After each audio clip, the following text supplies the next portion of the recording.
মই আইচক্ৰীম গৰম কৰি খাই আছোঁ। জান, তুমি মোৰ বুকুৰ মাজত আছা যে, ঠাণ্ডা লাগি যায় যদি। আজিতো মোৰ ছাৰৰ পৰা ৰিপৰ্টটো আনিব লগা আছিল। অলপ ছাৰৰ ওচৰৰ পৰা আহোঁ ৰ।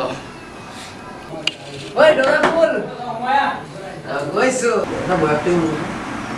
তুমিহে দি ছাৰ হয় ছাৰ মোৰ ৰিপৰ্টটো কি হ'ল?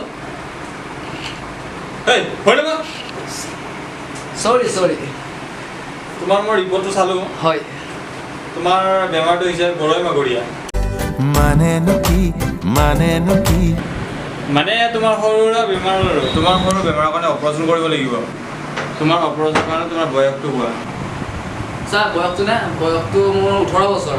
ভাইটি তুমি সঠিক বয়সটো কোৱা, ডক্টৰৰ পৰা তুমি নলগাবা। ছাৰ মোৰ বয়সটো 32 ছাৰ। ভাইটি তুমি ভাবি চিন্তি কোৱা, অপাৰেশ্যনৰ সময়ত তোমাৰ কিন্তু ক্ষতি হ'ব। কি ক্ষতি ছাৰ? ভাইটি তোমাৰ বেলেগ একো ক্ষতি নহয়, তোমাৰ কিডনীটো বেয়া হ'ব আৰু। কি কয় ছাৰ? মোৰ কিডনী বেয়া হ'ব? ছাৰ মোৰ 42 বছৰ।